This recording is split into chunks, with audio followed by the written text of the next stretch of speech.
오늘 기도에 대해서 말씀을 나누려고 합니다.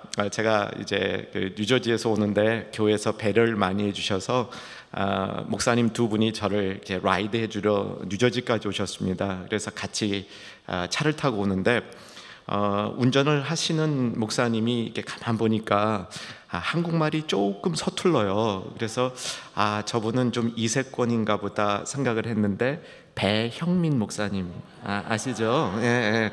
이제 배형민 목사님이 제가 이제 타니까 저한테 질문을 던지신 거예요. 제가 온다고 구글 서치를 했대요. 그러면서 목사님이 쓰신, 제가 쓴 아주 옛날에 제가 교수할 때 썼던 그 영어로 된 이 논문이 하나 있습니다. 이제 미국 잡지에 실렸는데 그게 누가복음의 기도 신학이에요. 그래서 이제 누가복음에 나타나는 기도를 연구한 건데 거기에 대해서 질문을 하시는 거예요. 그래서 이제 목사님하고 이제 한참 이렇게 대화를 하면서 왔는데 오늘 저녁에 여러분 기도에 대해서 조금 살펴보려고 합니다.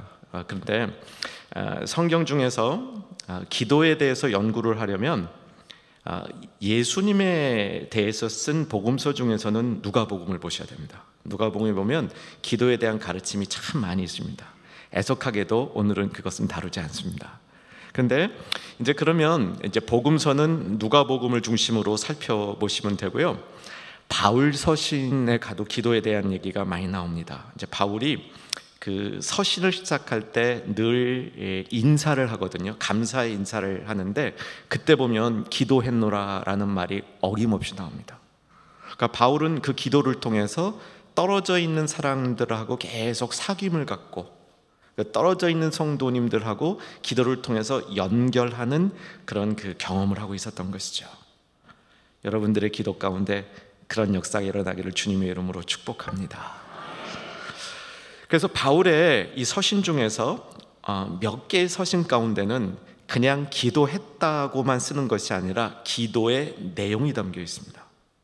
오늘 읽었던 본문이 바울이 기도했던 그 내용을 담고 있는 본문입니다. 다시 한번 우리 본문 살펴보시면 첫 부분이 뭐라고 되어 있느냐면, 여러분 이 본문을 오늘 다 외우시게 될 거예요. 아마 그렇게 될 걸로 저는 확신하고 있습니다. 자, 처음에 시작이 어떻게 되어 있습니까? 내가 기도하노라. 한 번만 더 해보시겠습니까? 뭐라 그랬습니까? 내가 기도하노라. 저는 이 부분에서 마음이 멈췄습니다. 내가 기도하노라. 바울 사도가 형제들에게, 자매들에게 내가 그대를 위해서 기도하노라. 여러분, 만약에 바울이 여러분을 위해서 기도하노라 그러면 그 다음부터 뭘 하고 기도하실지 궁금하지 않으세요? 도대체 뭘 하고 기도할까? 저 기도 나도 한번 흉내내보자. 저 기도 나도 카피해서 내 기도 삼아보자. 그런 마음 안 드세요? 저는 그런 마음이 절실하게 들었습니다. 제가 빌립보서를 연구하던 때 그 마음이 제 마음에 탁 오는 거예요. 그래서 이거를 한번 집중적으로 살펴봐야 되겠다. 그래서 내가 이 기도를 나의 기도로 삼아야 되겠다. 이렇게 마음을 먹었습니다. 자, 준비되셨습니까? 이제 이걸 배우시고 이 기도를 오늘부터 여러분 기도에 적용해 보는 겁니다. 이제 제가 어떻게 적용할지를 오늘 설교는 그거를 안내해 드리는 겁니다. 자, 내용을 한번 살펴보시면 세 가지 기도의 내용이 나옵니다. 하나씩 보시면, 너희의 사랑을 지식과 총명으로 점점 더 풍성하게 하사. 길죠? 요거 이제 요약해서 여러분이 외우시도록 해드릴 거예요. 첫 번째 바울의 기도 제목은 사랑이 점점 더 풍성해지는 것이었습니다. 한번 따라 하실까요? 사랑이 점점 더 풍성해지고, 요거를 기도 제목으로 삼는 겁니다. 자, 여러분 이제 누군가를 위해서 기도하셔야 되고 나를 위해서도 기도해야 되죠. 근데 어떤 날 기도가 콱 막히죠. 레파토리로 나오는 기도가 막힐 때, 오늘은 좀 뭔가 신선하게 기도하고 싶을 때, 아니면 기도가 더 간절할 때 어떻게 기도할 건가? 이 본문 한번 그대로 외우시고 적용해 보십시오. 아마 여러분 특별한 기도의 힘을 경험하게 될 겁니다. 여러분 교회에서도 누군가 축복해 주고 싶죠. 이제 새로운 장로님 피택하신다 그러는데 그 어떤 장로님이 세워질 것인가, 그 장로님을 위해서 축복하고 싶으시죠? 요거 그대로 한번 사용해 보십시오. 사랑이 점점 더 풍성해지기를 기도해 보십시오. 자, 두 번째 기도 제목은 뭐냐면, 기도의 내용은 지극히 선한 것을 분별하며 또 진실하여 허물 없이 그리스도의 날까지 이르고, 이게 좀 길어요. 그래서 이걸 갖다가 이제 원문을 중심으로 골자만 탁 뽑아내면 분별력을 위한 기도입니다. 분별력을 위한 기도. 이게 할만하죠? 그러면 자녀를 위해서도 분별력을 위한 기도 드려야 되죠. 이 내용은 자녀들을 위한 기도에도 그대로 적용이 됩니다. 자, 세 번째, 뭘 기도했냐면 예수 그리스도로 말미암아 의의 열매가 가득하여 하나님의 영광과 찬송이 되기를 기도했다. 이걸 이제 또 골자만 보면 뭐가 되냐면 의의 열매가 가득하기를 기도하는 겁니다. 자, 이제 여러분 골자는 다 되셨죠? 한번 해보십시다. 첫 번째 기도 제목이 뭐였습니까? 기도가 사랑이 점점 더 풍성해지기를 기도합니다. 두 번째, 분별력이 있기를, 조금 더 붙이면 지극히 선한 것을 분별하기를 기도하는 겁니다. 세 번째, 의의 열매가 가득하기를 기도하는 겁니다. 자, 여러분 한번 사랑하는 자녀 있으시면 머릿속에 염두해 보세요. 그리고 이 세 가지를 가지고 축복을 한번 하신다, 이렇게 한번 마음속에 담아 보세요. 멋지죠? 사랑이 점점 더 풍성해지고 지극히 선한 것을 분별하며 의의 열매가 가득하기를 기도하는 겁니다. 하나하나 조목조목 기도해 보십시오. 여러분이 축복하고 싶은 사람, 이 기도 제목 갖고 이제 축복 한번 하실 수 있기를 오늘 이제 배우는 겁니다. 이 기도가 어떤 기도의 내용인가 이제 하나씩 살펴보려고 합니다. 자, 사랑이 점점 더 풍성해지고, 그렇게 바울은 기도했습니다. 한번 나랑 비교해 볼까요? 나는 어떤 걸 기도하고 있습니까? 나의 기도의 제목은 무엇입니까? 보통 이제 처음에 기도를 하다 보면 구하는 기도를 하게 됩니다. 주시옵소서 하는 기도를 하게 되죠. 주시옵소서 하는 기도. 이번에 이제 아랍에미레이트에 가서 이제 중동 선교사님들 수련회를 하는데, 여러분 아시는지 모르겠어요. 필라델피아 가면 김만우 목사님이라고 원로 목사님이 계세요.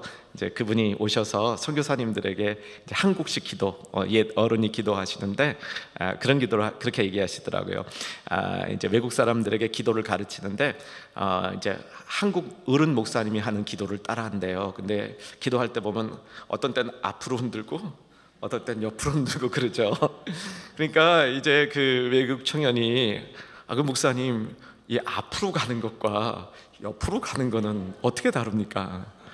물어보더래요. 그래서 목사님이 편안할 때는 옆으로 가고 급할 때는 앞으로 가고. 저는 기도의 본질에 구하는 게 있다고 생각합니다.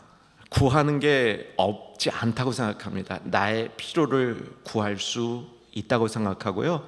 복을 구하는 것도 사람의 본질이고 기도의 복을 구할 수 있다고 생각합니다. 그런데 거기에만 머물면 안 되는 거죠. 내가 필요한 것을 하나님 앞에 구하다가 점점 하나님의 뜻을 알고 하나님을 만나게 되면 그 다음에는 하나님이 원하는 것을 기도하게 되죠. 여러분, 이런 변화가 일어나기를 주님의 이름으로 축복합니다. 네, 처음에는 우리가 예수 믿는 것, 신앙을 갖는 게 마음의 평안 위해서 갖는 거 맞습니다. 내가 이 세상 살다 보면 두렵습니다. 신앙이 있든 없든 이 세상을 사는 것은 두렵습니다. 그렇기 때문에 평안을 얻기 위해서 기도하는 거, 그거 정상입니다. 그런데 내 마음의 평안만을 위해서 기도하다가 이제는 정말 하나님의 뜻을 따라 기도하기를 원하실 때, 그때 첫 번째 기도 제목을 바울이 그의 성도들을 위해서 사랑이 점점 더 풍성해지기를 기도했다는 사실입니다. 나를 위해서도요. 우리 문제 있을 때 보면 내 마음에 사랑이 고갈돼 있죠. 맞습니까? 문제 있을 때 보면요, 내 마음에 사랑이 고갈돼 있어요. 내 마음에 사랑이 풍성할 때는 문제가 없습니다. 그래서 우리는 우리 안에 사랑이 점점 더 풍성해지기를 기도해야 됩니다. 여기 이제 신학적으로 보면 이 풍성이라는 단어가 천국의 속성과 연결되어 있습니다. 알고 계시죠? 천국의 속성은 풍성함입니다. 요한복음 10장 10절, 우리가 익숙한 구절인데, 내가 온 것은 양으로 생명을 얻게 하고 더 풍성히 얻게 하려 함이라. 여기 대목에서 나오는 요 풍성이라는 말이 천국의 속성이라는 거예요.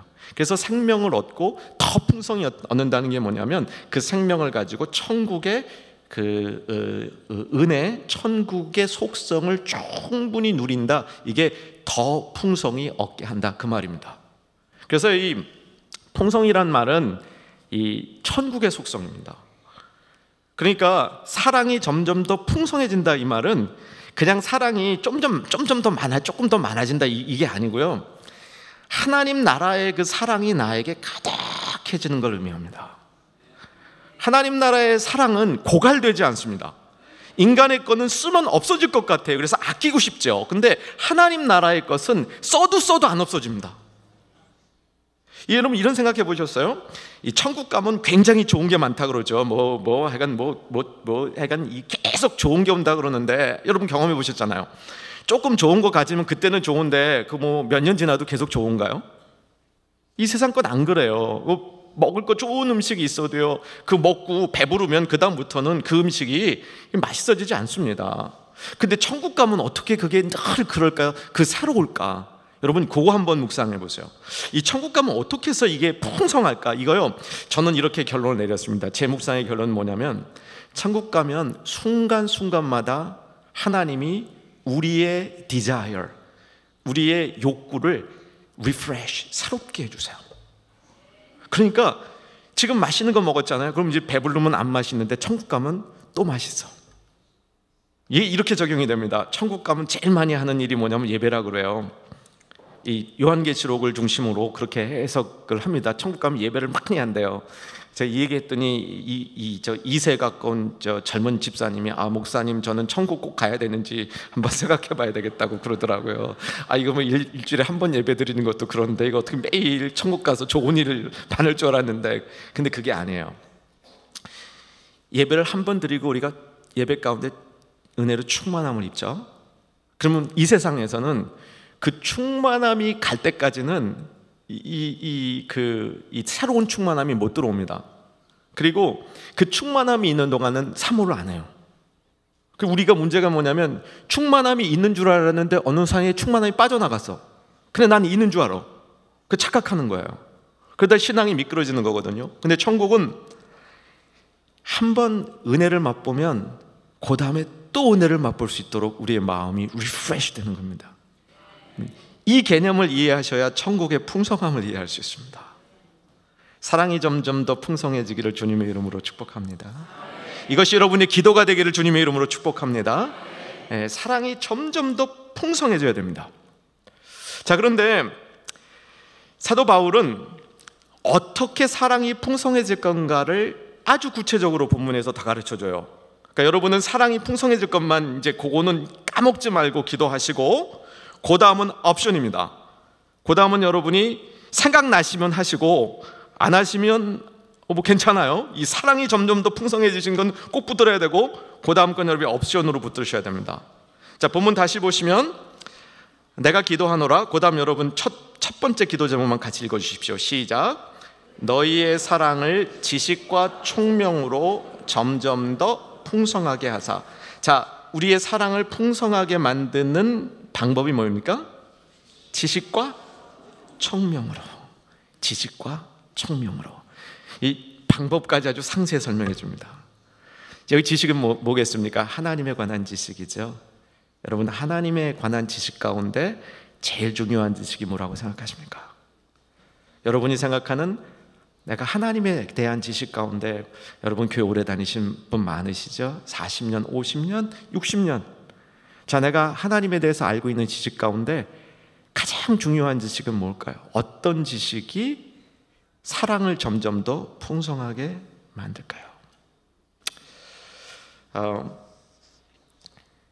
마가복음을 최근에 한번 다시 이렇게 쭉 훑어볼 기회가 있었습니다. 이제 마가복음을 훑어보면서 저는 마가복음은 예수님이 정말 누구시고 어떤 분이시고, 원초적으로 예수님이 하나님의 아들이시고 나를 위해서 구원을 위해서 십자가 돌아가셨다, 이걸 이제 강하게 선포하는데, 오직 예수. 저는 마가복음의 이 주제가 오직 예수다, 이렇게 제 나름대로 결론을 내렸습니다. 동의하시는 분 한번 따라 하십시다. 오직 예수.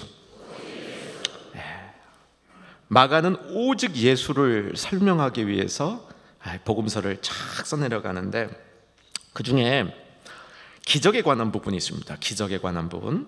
이건 이제 좀 신학교에 간 기분으로 한번 들어보세요. 이 어떤 사건은요, 이 사건이 이런 식으로 일어나요. 한 가지 사건이 해픈됐거든요. 이제 스타트 됐는데, 그 사건이 마무리되기 전에 그 안에 다른 사건이 이렇게 끼어 들어가는 경우가 있습니다. 이제 예수님이 사역하실 때도 그런 일이 있었어요. 야이로라 하는 그 회당장이 자기의 12살 난 딸이 죽게 돼가지고 예수님을 모시려고 청했죠. 사건이 시작이 됐습니다. 아시죠? 네, 이거 모르시면 좀 심각합니다. 네, 이 정도는 아시는 줄로 알고 제가 지금 다 가는 겁니다. 그런데 예수님이 야이로의 집으로 이동하는 중간에 어떤 사건이 여러분 벌어졌는지 기억나세요?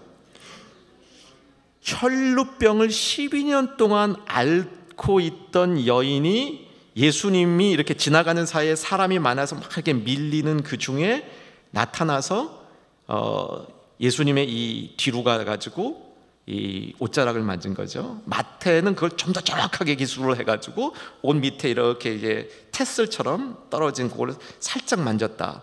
이렇게 하니까 그건 굉장히 정확한 기술인데, 어쨌든 이 여인은 예수님을 만지는 게 참 이렇게 그 두렵기도 하고 떨리기도 하고 사모했죠. 굉장히 사모해서 예수님의 한 일부분을 살짝 만져도 날 거라는 이런 그 믿음을 갖고 있었습니다.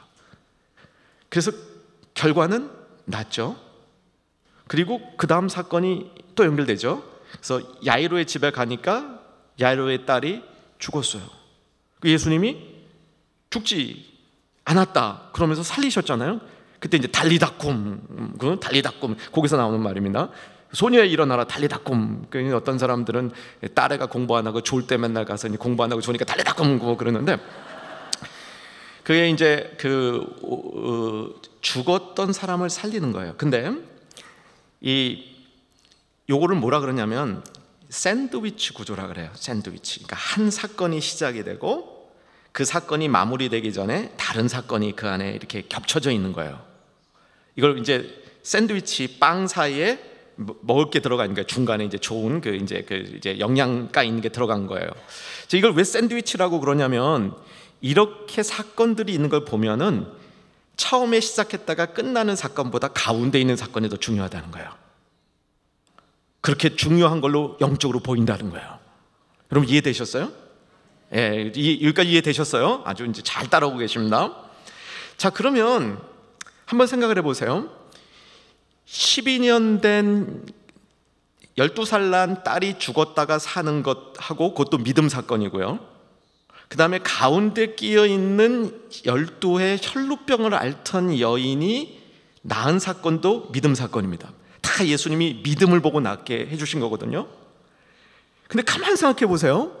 야이로의 사건은 뭐냐면 죽었다가 살아나는 기적이에요. 여러분, 죽었다가 살아나는 기적보다 더 큰 기적이 어디 있어요? 그렇잖아요? 이 세상의 기적 중에 사람이 살아나는 기적보다 더 큰 기적이 어디 있어요? 그런데 그 장면에서 죽은 야이로의 딸이 살아나는 것보다 혈루증 여인이 보여줬던 그 믿음이 더 위대한 믿음이라고 성경이 선포하고 있는 겁니다. 그럼 그 여인의 믿음이 뭡니까? 예수님 뒤로 가서 예수님의 한 부분 옷자락이라도 만지면 자기의 마음이, 자기의 병이 나을 거라는 그 믿음, 그리고 예수님을 위대하고 존귀하게 여기는 그 마음, 그리고 자기를 겸비하고 작게 여기는 그 마음, 이게 하나님이 가장 기뻐하시는 거라는 거죠. 그래서 우리의 사랑이 점점 더 풍성해지는 그 지식은 바로 이 지식입니다. 하나님을 존귀히 여기고 하나님을 유일하신 분으로 여길 때, 그 유일하신 하나님과 내가 교제할 수 있는 방법이 오직 예수, 그 오직 예수를 믿을 때 내 안에 성령께서 역사하신다는 이 성경의 가르침, 이게 가장 중요한 지식이라는 거죠. 그래서 저는 이렇게 결론을 내립니다. 하나님에 대한 지식은 어떻게 하면 하나님을 기쁘게 할 것인가, 이거를 아는 지식이다. 하나님을 기쁘게 하는 방법을 아는 지식이다. 축복합니다. 여기에 앉아있는 모든 성도님들이 하나님을 기쁘게 하는 일에 전문가 되시기를 주님의 이름으로 축복합니다. 이번 주일날 장로로 피택될 그 성도님이 하나님을 기쁘게 하는 지식을 가진, 하나님을 기쁘게 하는 일의 전문가인 성도가 장로로 피택될 줄 믿습니다.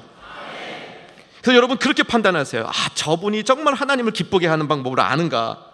사람을 기쁘게 하는 게 아니라, 자기를 기쁘게 하는 게 아니라 하나님을 기쁘게 하는 방법을 아는가? 그거의 근본은 하나님의 위대하심, 하나님의 존귀하심을 인정하고 그 앞에 자기는 겸손할 수 있는 것. 그게 하나님을 기뻐하는 일의 가장 기본적인 모습입니다. 저희 교회에서는 이 생명의 삶으로 큐티를 하는데요. 이제 얼마 전에 레위기가 끝났습니다. 레위기 하느라고 성도님들이 많이 고생했습니다. 저도 같이 고생을 했고요. 근데 그 고생스러운 가운데 참 평소에 이렇게 눈여겨보지 못했던, 않았던 그 참 정말 귀한 그 지식을 얻게 됐어요. 화목제에 대한 그 말씀을 이렇게 다시 보는데, 이 화목제가 우리는 하나님을 기쁘게 하게 드리는 거잖아요, 그죠? 그래서 예수님이 화목제물로 돌아가셨다, 그 말은 하나님을 기쁘게 하기 위해서 우리 죄 때문에 하나님이 화가 나셨는데, 그 하나님을 기쁘게 하기 위해서 예수님이 자신을 화목제로 드렸다. 그 성경의 골자잖아요. 근데 레위기에 이렇게 자세히 보니까 화목제물을 드릴 때 조건이 있더라고요. 화목제물로 드린 제물은 그날로 다 먹어야 된다. 그날로 다 먹어야 된다.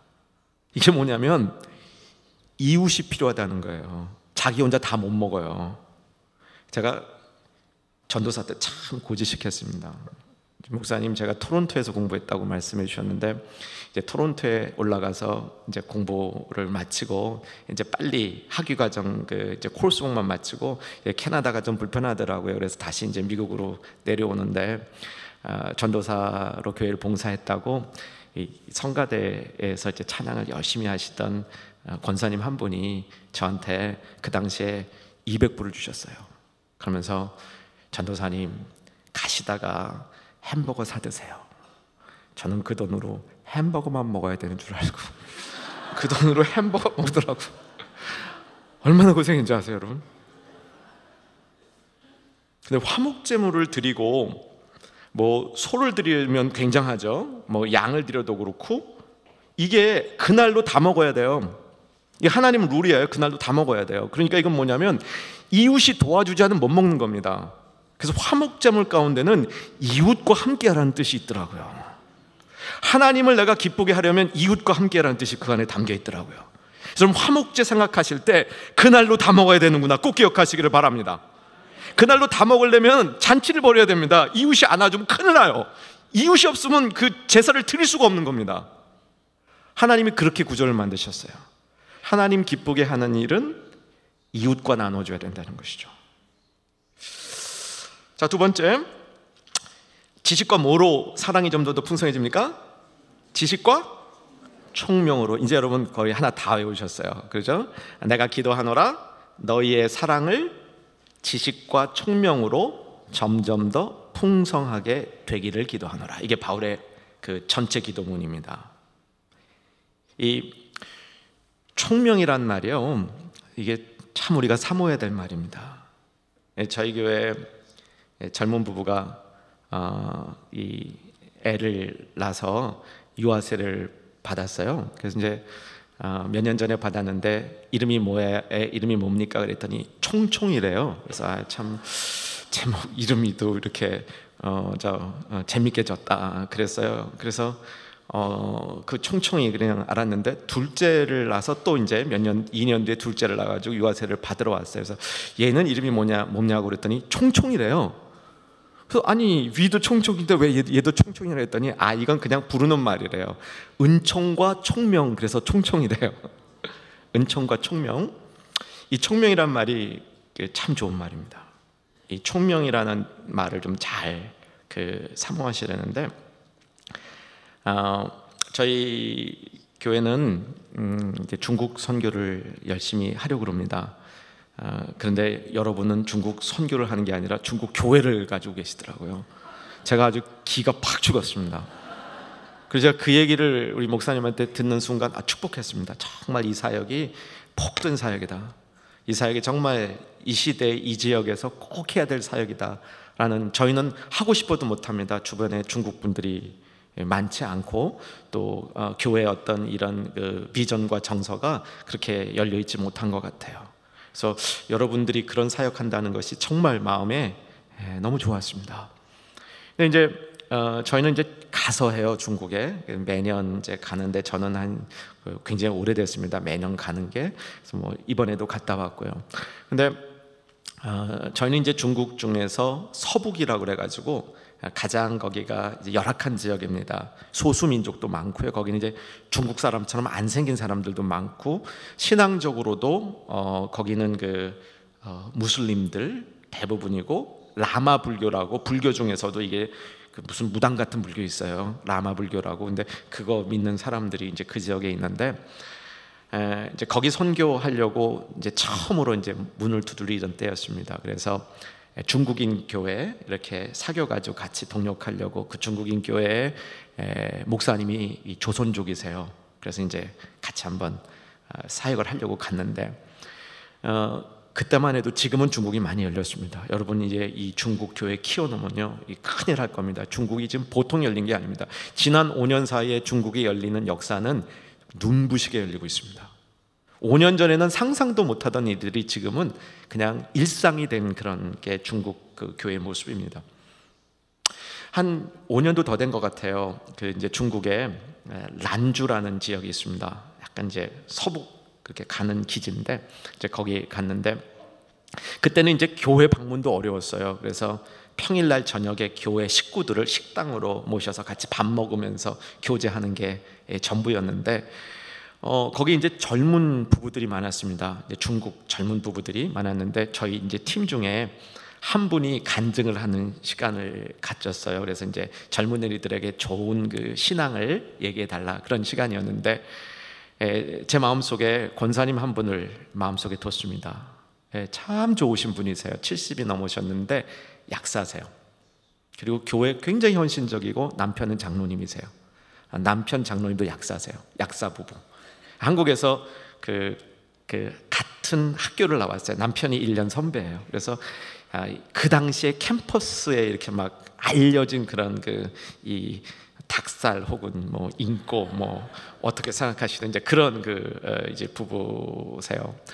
근데 이 권사님은 다 좋은데 한 가지 문제가, 말이 시작이 되면 끝맺는 데까지 상당한 시간이 걸려요. 이제 시간은 5분이거든요. 근데 이 권사님이 간증했으면 좋겠는데 제 마음에 걱정인 거예요. 이게 과연 얘기가 시작이 돼서 5분에 마무리가 될까. 그래서 제가 권사님한테 그랬어요. 권사님, 5분이요? 그럼 미심쩍어서 시작하기 전에 딱 또 5분이요. 이렇게 이제 사인을 계속 드렸는데, 이 권사님이 이제 청년들한테, 이제 막 결혼한 부부들한테 그러는 거예요. 내가 자기 이제 과거 얘기를 쭉 하면서 어느 날 남편이 이상해졌대요. 보통 때 남편이 아니래요. 어느 날 보니까. 그래서 뒷수솜을 쫙 해보니까 이 남편이 예수를 믿은 거예요. 예수를 믿고 달라진 거예요. 너무 억울하고 상황에 적응이 안 돼서 이 권사님이, 그러니까 막 결혼한 지 얼마 안 됐을 때, 정말 인고 부부 시절에 남편한테 예수를 포기하든지 나를 포기하든지 하라고 이제 아주 극단의 카드를 쓴 거죠. 근데 남편이 이제 지금은 장로님이신데, 그때 막 예수 믿는 이제 불이 붙어가지고 한 3일만 시간을 달래더니, 갔다 오더니 이혼하자 그러더래요. 그래서 이 권사님이 너무너무 억울해가지고, 자기는 당연히 예수 안 믿겠다고 그럴 줄 알고, 그래서 이 너무너무 억울해서 도대체 예수가 누군지 알아보자 그러다 이 권사님도 믿게 되고, 하여간 그 이후로 엄청난 그 부부가 됐습니다. 그 얘기를 한 거예요. 그 얘기를 딱 하는데 5분 걸렸어요. 진짜 딱 5분 걸렸어요.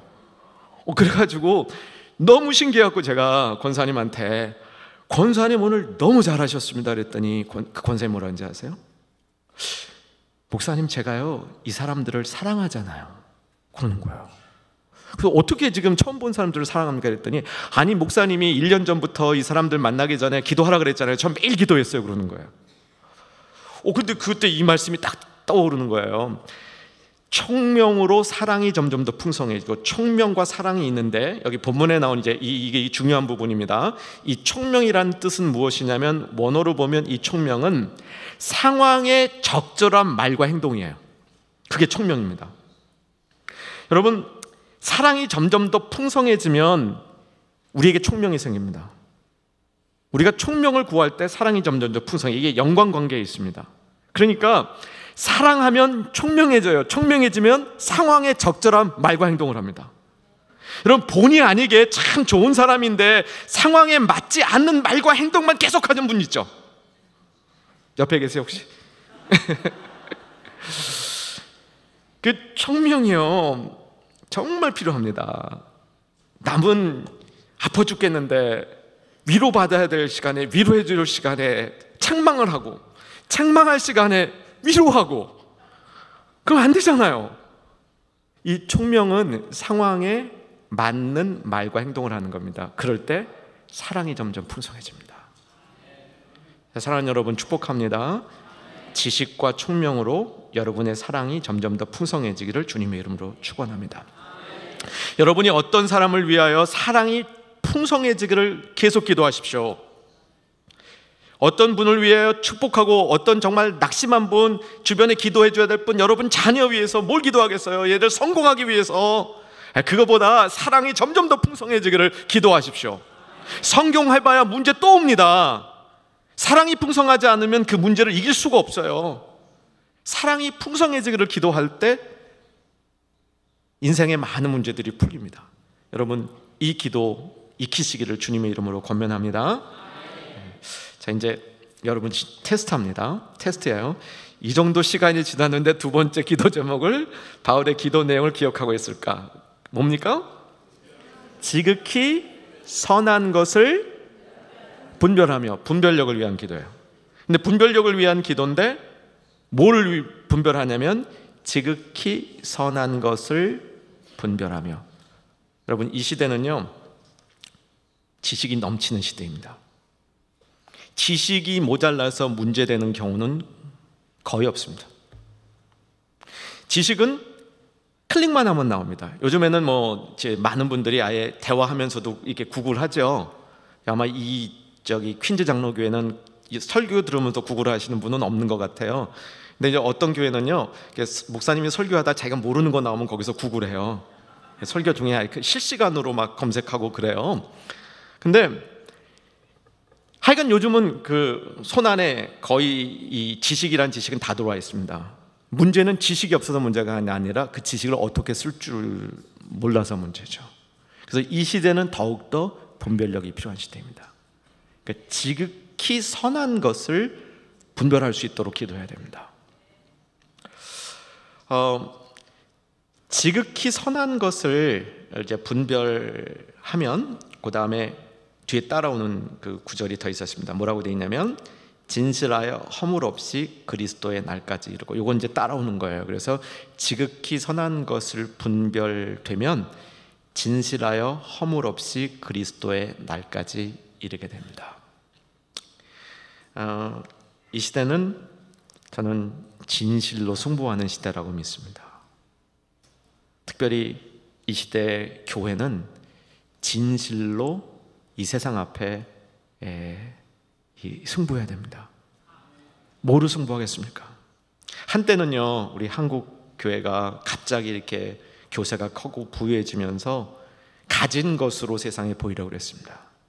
우리가 이렇게 많이 가졌다, 선교도 우리는 이렇게 많이 가졌기 때문에 그 일부를 나눠준다, 이런 마음이었습니다. 근데 그런 시대 끝났습니다. 하나님이 그런 시대를 기뻐하지 않습니다. 하나님은 진실하여 허물 없이 끝까지 가는 것을 기뻐하십니다.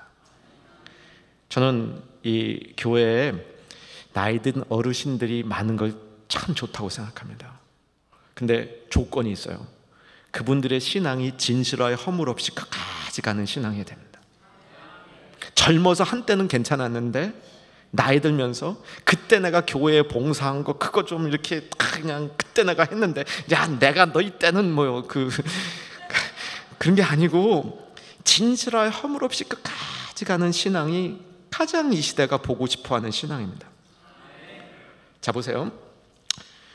멀리 가고 끝까지 가려면 진실하고 허물이 없어야 됩니다. 믿어지시면 아멘. 진실하고 허물이 있으면 오래 못 가요. 오래 못 가. 교회 리더십도 그렇고 세상에서도 그렇고 반짝 돈 벌 수 있습니다. 근데 좀 이렇게 대충 해가지고요 그냥 오래 못 가요. 이 성경의 원리는 뭐냐면 지극히 선한 것을 분별하면 그것 때문에 진실하여 허물 없이 되는데 그렇게 되면 오래 간다는 거예요. 오래. 신앙은 오래 가야 됩니다. 변절되면 안 되는 겁니다. 그래서 진실하여 허물 없이가 중요한 겁니다. 이 진실하다는 말은 뭐냐면 섞이지 않았다는 뜻이에요. 동기가 섞이지 않았다는 겁니다. 어떤 동기도 섞이지 않은 상태가 진실한 거예요. 지극히 선한 것이 무엇인지를 알면 어떻게 섞입니까? 지극히 선한 것을 알면 하나님의 것하고 인간의 것을 어떻게 섞습니까? 지극히 선한 게 뭔지 모르니까 자꾸 섞는 거예요. 세상 방식으로 하나님의 것도 자꾸 섞어보는 겁니다. 오래 못 갑니다. 다 들통나게 돼 있어요.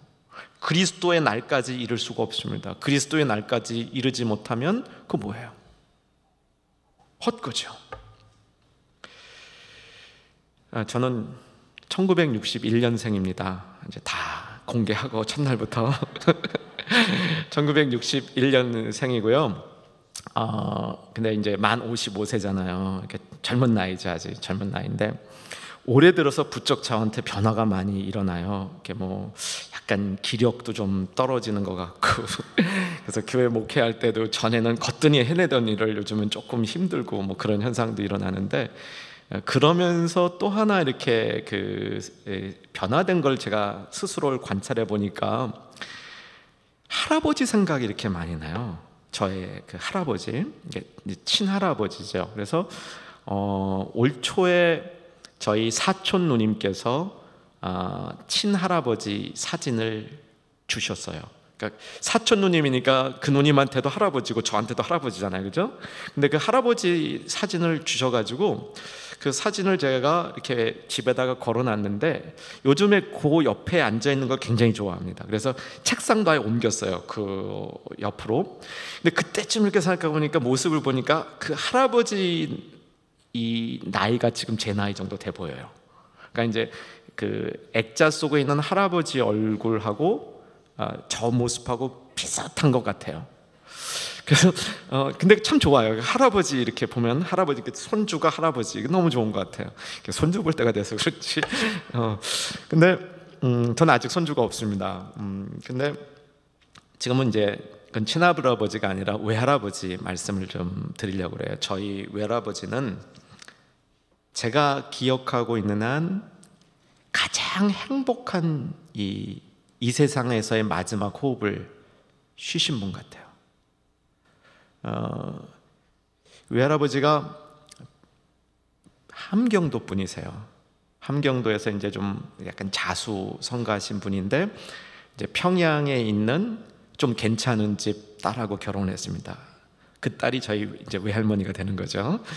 근데 이제 결혼을 하고 사셨는데 할아버지는 선생님이었고 할머니는 좀 총명하셨습니다. 근데 이게 아까 말한 그 성경적 총명이 아니고 좀 이렇게 나대시는 총명이었어요. 그래서 집안 살림을 이제 할머니가 다 이끌어 오셨어요. 그래서 외갓집 가면 할머니가 항상 리더고 할아버지는 이제 조용히 계신 좋은 그런 분이세요. 이제 할아버지가 선생님이셨는데 이렇게 집에서 보면은 할머니한테 늘 기에 눌려 있었던 그런 분이세요. 이제 70이 돼가지고 은퇴하셨습니다. 예, 뭐 정확히는 이화여자대학교 지리학과 교수셨어요. 근데 이제 그 70세에 은퇴를 하신 다음에 그 다음부터 이분이 10년 동안 자기 그 학문을 정리한다고 책을 쓰시기 시작했습니다. 처음 5년 동안에 지리책을 쓰셨어요. 한국 지리 해가 2권 탁 써서 냈어요. 75세 때. 그 다음부터는 뭘 하셨냐면 성서지리를 연구하셨어요. 그래가지고 80세 되는 해에 성서 지리, 성서의 풍토와 역사 그래가지고 책을 내셨어요. 그래서 그때 그 책을 이렇게 보여하면서 이제 저한테 야, 너 앞으로 신학 공부한다는데 이 책을 좀 이렇게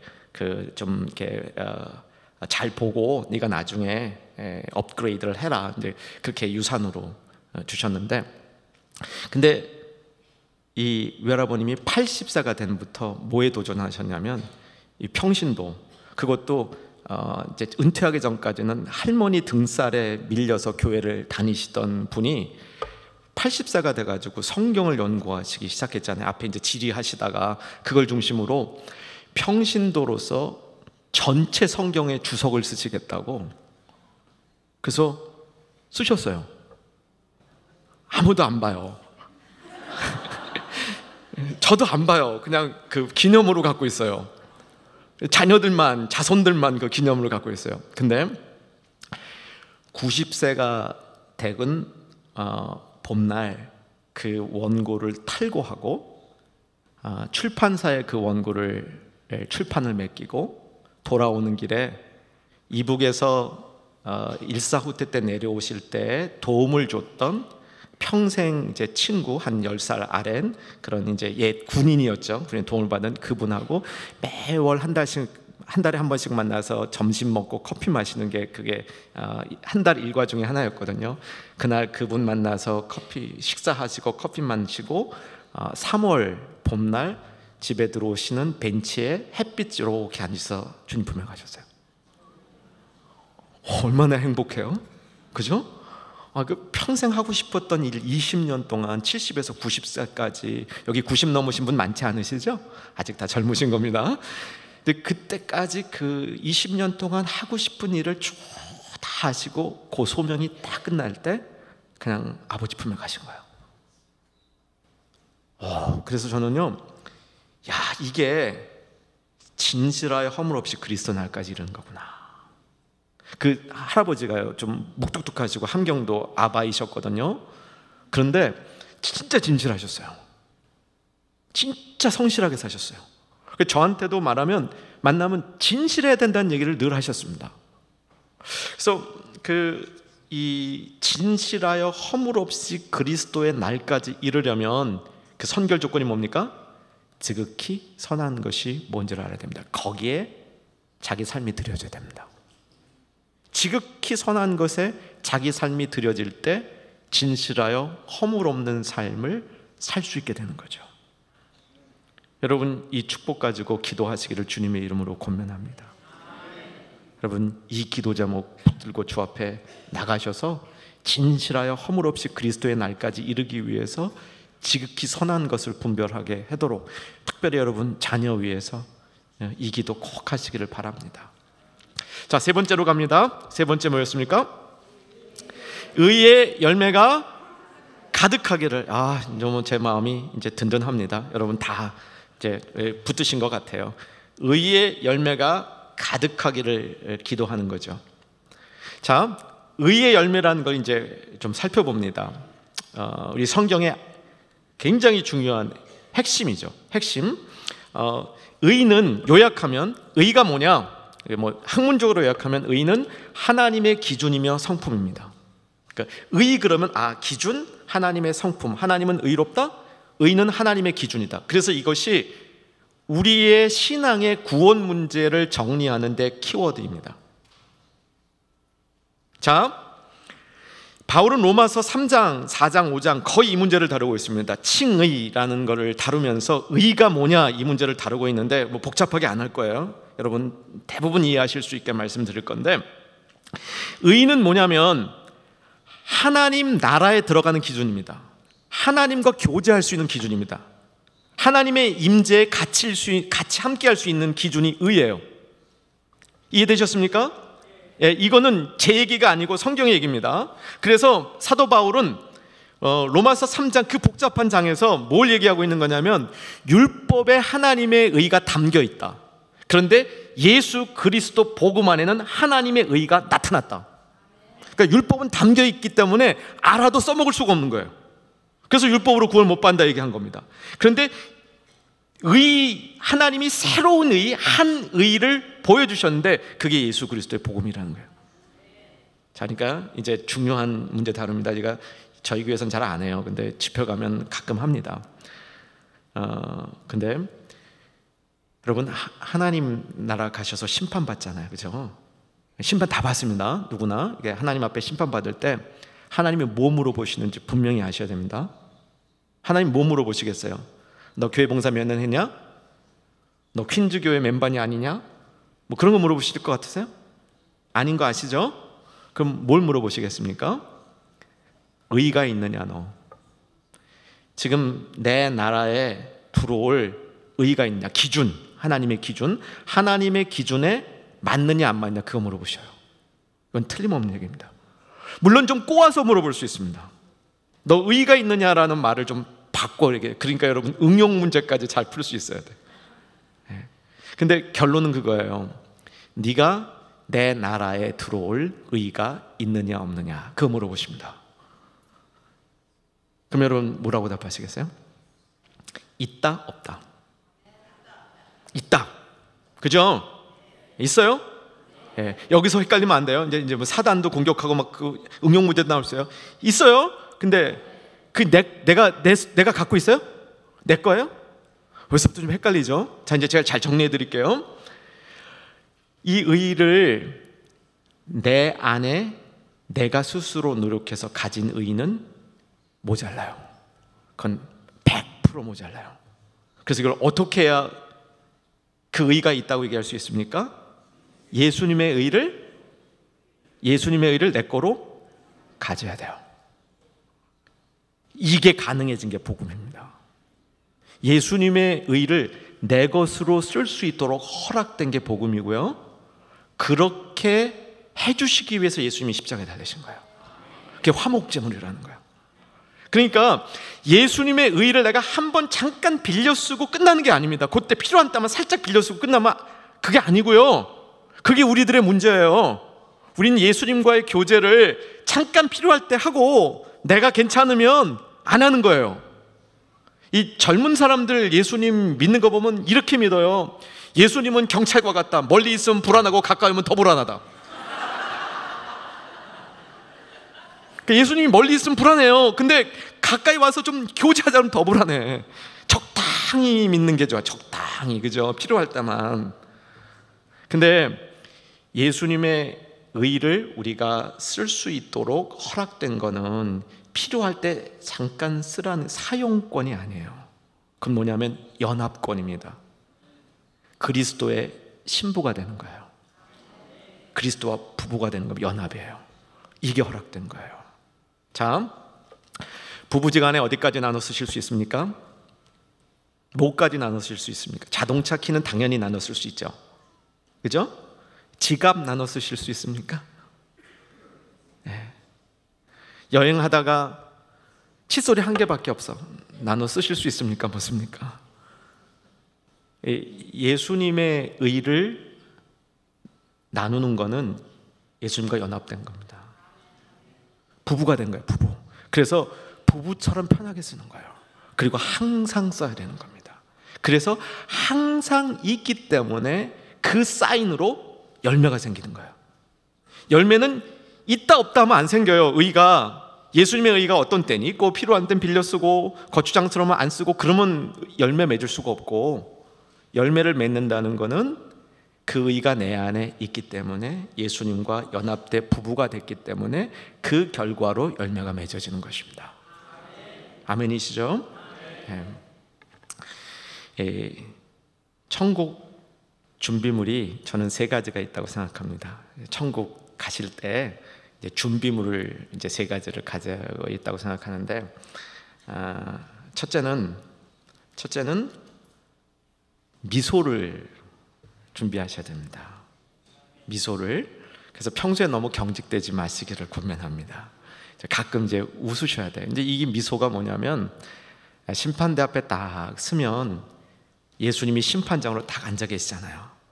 그러면 반가워서 웃는 거예요. 아, 됐다. 그 순간에 아주 기쁨의 미소죠. 예수님이 이렇게 딱 앉아 계시니까 내가 목사님에게 배운 대로 성경에서 깨달은 대로 예수님이 저기 계시니까 됐다, 이 미소. 두 번째 뭘 준비하셔야 되냐면 인사를 준비하셔야 됩니다. 예수님 만났을 때 말씀 많이 들었습니다, 그렇게 인사하지 마시고 정말 내가 예수님과 연합돼 있잖아요, 그죠? 그 연합됨의 인사를 드려야 됩니다. 그 마지막이 정답 준비가 돼 있어야 돼요. 자, 정답은 한 번 더 확인합니다. 예수님이 뭘 물어보실 거냐면 너 의가 있느냐, 하나님 나라에 들어갈 그 기준을 네가 만족시키고 있느냐 물어보면 뭐라 그래요? 네, 대답하는 거예요. 내 의는 아니지만, 내 의는 부족하지만 예수님의 의를 내가 쓸 수 있습니다. 그 무슨 자격으로 네가 있냐 물으면 믿습니다. 예수님을 믿습니다. 그렇죠? 네가 의롭다함을 입은 것이 뭐에서 났다고요? 믿음에서 났다고 그랬잖아요. 그래서 내가 믿음으로 의롭다 하심을 얻는다, 그 얘기예요. 내가 예수를 믿음으로 예수님의 의로움을 내가 쓸 수 있는 권한이 있습니다. 그거예요.